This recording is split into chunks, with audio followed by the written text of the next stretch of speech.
ಹೇಳಿ ಇವತ್ತು ನನ್ನ ಫೇವ್ರೆಟ್ ಒಬ್ಬರನ್ನ ಮೀಟ್ ಮಾಡಲಿಕ್ಕೆ ಹೋಗ್ತಾ ಇದ್ದೀನಿ.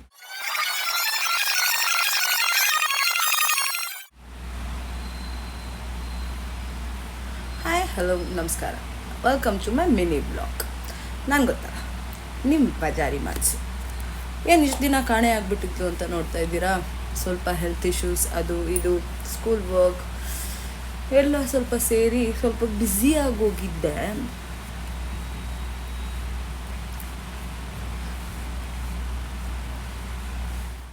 ಇವತ್ತೇನಪ್ಪ ಮತ್ತೆ ರೆಡಿ ಆಗ್ತಾಳೆ, ಎಲ್ಲೋಗ್ತಾಳೆ ಅಂತ ನೋಡ್ತಾ ಇದ್ದೀರಾ.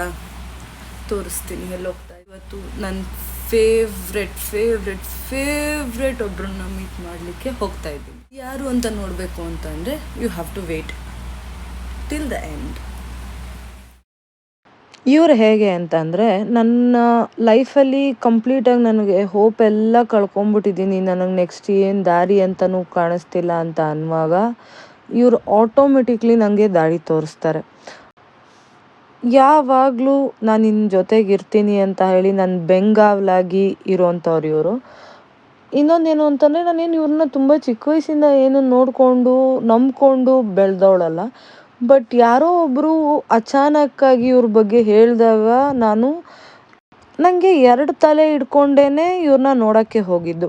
ಅಂದರೆ ನಿಜನಾ ಸುಳ್ಳ, ಇವ್ರು ಹೇಳೋದೆಲ್ಲ ಆಗುತ್ತಾ, ಇವ್ರು ಹೇಳ್ತಾ ಇರೋದೆಲ್ಲ ಸತ್ಯನಾ ಅಂತ ಅಂದ್ಕೊಂಡು ಹೋದೆ. ಬಟ್ ನನಗೆ ಎಕ್ಸ್ಪೀರಿಯನ್ಸ್ ಆಗಿದ್ದ ಮಟ್ಟಕ್ಕೆ ಇವ್ರನ್ನ ನಂಬ್ದವ್ರ ಕೈ ಯಾವತ್ತೂ ಇವ್ರು ಬಿಡಲ್ಲ ಅಂತ ಮಾತ್ರ ನನಗೆ ಗೊತ್ತಾಯಿತು. ಸೊ ನಾನು ಮನೇಲಿ ದೀಪ ಅಂಟಿಸಿ ನಾನು ಅವ್ರನ್ನ ನೋಡಲಿಕ್ಕೆ ಅಂತ ಹೊರಟೆ. ನೋಡಿ, ಇವರೇ ನನ್ನ ಫೇವ್ರೆಟ್ ಶ್ರೀ ಬಂಡೆ ಮಹಾಕಾಳಿಯಮ್ಮ, ಶ್ರೀ ಬಂಡಿ ಮಹಾಕಾಳಮ್ಮ ಅಂತ ಕೂಡ ಕೂಗ್ತಾರೆ. ಈ ಅಮ್ಮನ್ನ ನಾನು ಎಷ್ಟು ನಂಬಿಕೆ ಇಡೋಕ್ಕೆ ಸ್ಟಾರ್ಟ್ ಮಾಡಿಬಿಟ್ಟಿದ್ದೀನಿ ಅಂತಂದರೆ, ನನ್ನ ಲೈಫಲ್ಲಿ ನನಗಿನ್ನೇನು ದಾರಿನೇ ಕಾಣಿಸ್ತಾ ಇಲ್ಲ, ಎಲ್ಲ ದಾರಿಗಳು ಮುಚ್ಚೋಗಿದೆ ಅಂತ ಅಂದಾಗ ಒಂದು ಸರಿ ಕಣ್ಮುಚ್ಕೊಂಡು ಈ ಅಮ್ಮನ್ನ ನೆನೆಸ್ಕೊಂಡು ದಾರಿ ತೋರ್ಸಮ್ಮ ಅಂತಂದರೆ ಆಟೋಮೆಟಿಕ್ಕಾಗಿ ಏನಾದರೂ ಒಂದು ದಾರಿ ತೋರಿಸ್ತಾಳೆ. ಈ ದೇವಸ್ಥಾನಕ್ಕೆ ಹೋಗಿ ಆ ಕಪ್ಪಿಡ್ಸ್ಕೊಳ್ಳೋದ್ರಲ್ಲಿ ಇದೆಯಲ್ಲ, ಅದು ಎಷ್ಟು ಪಾಸಿಟಿವಿಟಿ ನಮ್ಮಲ್ಲಿ ಫಿಲ್ ಆಗುತ್ತೆ ಅಂದರೆ, ತುಂಬ ನೆಗೆಟಿವಿಟಿ ಫೀಲ್ ಆಗಬೇಕಾದ್ರೆ ಒಮ್ಮೆ ಈ ದೇವಸ್ಥಾನಕ್ಕೆ ಭೇಟಿ ಕೊಡಿ. ತುಂಬ ಅಂದರೆ ತುಂಬ ಪಾಸಿಟಿವಿಟಿ ನಿಮ್ಮಲ್ಲೇ, ನಿಮಗೆ ಗೊತ್ತಿಲ್ಲದೇ ನಿಮಗೆ ಆ ವೈಬ್ ಕ್ರಿಯೇಟ್ ಆಗುತ್ತೆ. ನೋಡಿ, ಆಲ್ಮೋಸ್ಟ್ ಇವತ್ತು ನಾನು ದೇವಸ್ಥಾನಕ್ಕೆ ಹೋದಾಗ 8 ಗಂಟೆ ಆಗಿತ್ತು. 8 ಗಂಟೆ ಆದ್ರೂ ಎಷ್ಟು ಜನ ಇದ್ದಾರೆ ಅಂತ ಹೇಳಿ.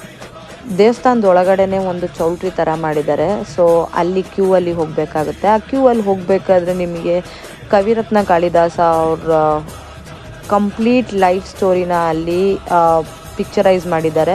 ಸೊ ನಮಗೆ ಗೊತ್ತು, ಡಾಕ್ಟರ್ ರಾಜ್ಕುಮಾರ್ ಅವ್ರದ್ದು ಕವಿರತ್ನ ಕಾಳಿದಾಸ ಮೂವಿ ಯಾರೆಲ್ಲ ನೋಡಿದ್ದೀರಾ, ಈ ಪಿಕ್ಚರ್ಸ್ಗಳನ್ನ ನಿಮಗೆ ನೋಡಿದ ತಕ್ಷಣ ಅವ್ರ ಆ್ಯಕ್ಟಿಂಗ್ ನಿಮಗೆ ನೆನಪಾಗುತ್ತೆ. ಈ ಥರ ಪಿಕ್ಚರ್ಸ್ ನೋಡಬೇಕಾದ್ರೆ ನಿಮಗೆ ತುಂಬ ಡಿವೈನ್ ಫೀಲ್ ಆಗುತ್ತೆ. ಆದರೆ ನಮ್ಮ ಜನಗಳಿಗೆ ತಮ್ಮ ಕೈಗಳನ್ನ ಸೈಲೆಂಟಾಗಿ ಇಟ್ಕೊಳ್ಳೋಕ್ಕೆ ಬರಲ್ಲ ಅನಿಸುತ್ತೆ. ನೋಡಿ ಎಷ್ಟು ಹಾಳು ಮಾಡಿದ್ದಾರೆ ಆ ಪಿಕ್ಚರ್ಸ್ನ. ಈ ದೇವಸ್ಥಾನದಲ್ಲಿ ಇನ್ನೊಂದೇನು ಅಂತಂದರೆ, ವೆರೈಟೀಸ್ ಆಫ್ ಫಿಶಸ್ನ ಸಾಕಿದ್ದಾರೆ. ತುಂಬ ಚೆಂದ ಇರುತ್ತೆ ನೋಡಲಿಕ್ಕೆ. ಫಿಶಸ್ ಎಷ್ಟು ಮುದ್ದಾಗಿದ್ದಾವೆ ಅಲ್ಲ, ತುಂಬ ಫಿಶಸ್ ಹಾಕಿದ್ದಾರೆ ಈ ಟೆಂಪಲಲ್ಲಿ. ಸೊ ನಾನು ಕ್ಯೂ ಅಲ್ಲಿ ನಿಂತು ಆಲ್ಮೋಸ್ಟ್ 1 ಅವರ್ ಆಗಿದೆ. ಇನ್ನೂ ಭಕ್ತಾದಿಗಳು ಬರ್ತಾನೆ ಇದ್ದಾರೆ. ಭಕ್ತರ ಸಂಖ್ಯೆ ಎಷ್ಟು ಇದೆ ಅಂತ ನೀವೇ ನೋಡಿ.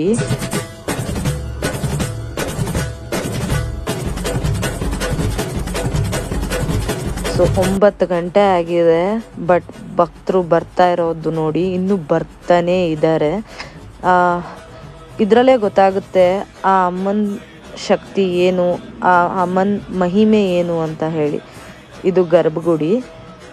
ಸಾರಿ, ನನಗೆ ಗರ್ಭಗುಡಿಯಲ್ಲಿರುವಂಥ ಅಮ್ಮನ್ನ ತೋರಿಸ್ಲಿಕ್ಕೆ ಆಗಲ್ಲ, ಯಾಕೆಂದರೆ ಅಲ್ಲಿ ಅದು ಅಲೌಡ್ ಇಲ್ಲ. ಈ ದೇವಸ್ಥಾನದಲ್ಲಿ ಏನು ಅಂತ ಅಂದರೆ, ಮದುವೆ ಆಗಿಲ್ದಿರೋರು ಬಂದು ಬೆಲ್ಲದ ಆರತಿ ಮಾಡಿದ್ರೆ ಅವ್ರಿಗೆ ಕಂಕಣ ಭಾಗ್ಯ ಬರುತ್ತೆ ಅಂತ ನಂಬ್ತಾರೆ. ಆ್ಯಂಡ್ ಮಕ್ಕಳಾಗ್ದಿಲ್ದಿರೋರು ಬಂದು ಇಲ್ಲಿ ಕಾಣಿಸ್ತಿದೆ ನೋಡಿ, ಆ ಥರ ತೊಟ್ಲು ಕಟ್ಟಿದ್ರೆ ಈ ಮರಕ್ಕೆ ಮಕ್ಕಳಾಗುತ್ತೆ ಅಂತ ನಂಬ್ತಾರೆ. ನಾವು ಅಂದ್ಕೊಂಡಿದ್ದೆಲ್ಲ ನೆರವೇರಬೇಕು ಅಂತ ಹೇಳಿ 9 ವಾರ 9 ನಿಂಬೆಹಣ್ಣು ದೀಪ ಅಂಟಿಸ್ತಾರೆ ಇಲ್ಲಿ. ನಾನು ಅದನ್ನು ತುಂಬ ನಂಬ್ತೀನಿ. ನನಗೆ ಎಷ್ಟು ಅಷ್ಟು ಒಳ್ಳೇದಾಗಿದೆ ಅದನ್ನು ಅಂಟಿಸ್ಬೇಕಾದ್ರೆ. ಈ ದೇವಸ್ಥಾನದಲ್ಲಿ ಇನ್ನೊಂದೇನು ಅಂತಂದರೆ, ಆ ಗರ್ಭಗುಡಿ ಹಿಂದೆ ಕಾಣಿಸ್ತಿದೆಯಲ್ಲ, ಈ ಕಲ್ಲಿಗೆ ನೀವು ಒಂದು ಕಾಯಿನ್ನ ಮನಸ್ಸಲ್ಲಿ ಏನಾದರೂ ಅಂದ್ಕೊಂಡು ಅದು ಆಗುತ್ತೋ ಇಲ್ವೋ ಅಂತ ಬೇಡ್ಕೊಂಡು ಅಲ್ಲಿಗೆ ಅಂಟಿಸಿದಾಗ ಅದು ಅಂಟ್ಕೊಂಡ್ರೆ ಅದು ಹಾಗೇ ಆಗುತ್ತೆ ಅಂತ ಕೂಡ ನಂಬ್ತಾರೆ. ನಿಮಗೆ ಯಾವುದೋ ಕೆಟ್ಟ ಕಣ್ಣು ಬಿದ್ದಿದೆ, ಇಲ್ಲ ಯಾರೋ ಮಾಟ ಮಂತ್ರ ಮಾಡಿಸಿದ್ದಾರೆ ಅಂತ ಡೌಟ್ ಇದೆ, ಇದೆಲ್ಲ ನಿಮಗೆ ಅನ್ನಿಸ್ತಿದೆ ಅಂತ ಅಂದರೆ ಯಾವುದಾದ್ರು 3 ಅಮಾವಾಸ್ಯೆಗೋ ಇಲ್ಲ 3 ಹುಣ್ಣಿಮೆಗೋ ಇಲ್ಲ 3 ಶುಕ್ರವಾರ ಬಂದು ಇಲ್ಲಿ ತಡೆ ಓಡಿಸೋದ್ರಿಂದ ಅದೆಲ್ಲ ಕ್ಲಿಯರ್ ಆಗುತ್ತೆ ಅಂತ ಕೂಡ ಇಲ್ಲಿ ನಂಬ್ತಾರೆ. ಆ್ಯಂಡ್ ನಾನು ಕೂಡ ಅದನ್ನು ನಂಬ್ತೀನಿ. ನಿಮ್ಮ ಮನಸ್ಸಲ್ಲಿ ತುಂಬ ನೆಗೆಟಿವಿಟಿ ಅನ್ನೋದು ಬರ್ತಾ ಇದೆ ಅಂತ ಅನಿಸಿದ್ರೆ ಒಂದು ನಂಬಿಕೆ ಇಟ್ಟು ಈ ದೇವಸ್ಥಾನಕ್ಕೆ ಬನ್ನಿ, ಆಮೇಲೆ ನಿಮಗೆ ನೀವೇ ಫೀಲ್ ಮಾಡ್ತೀರಾ. ಆದರೆ ಇಲ್ಲಿ ಈ ಬೀಗ ಯಾಕೆ ಹಾಕ್ತಾರೆ ಅಂತ ನಂಗೆ ಇವತ್ತಿನವರೆಗೂ ಗೊತ್ತಿಲ್ಲ. ಯಾರಿಗಾದ್ರೂ ಗೊತ್ತಿದ್ರೆ ಕಮೆಂಟಲ್ಲಿ ತಿಳಿಸಿ. ಇದಾಗಿತ್ತು ನನ್ನ ಇವತ್ತಿನ mini vlog. Thank you so much for watching. Thank you so much for supporting.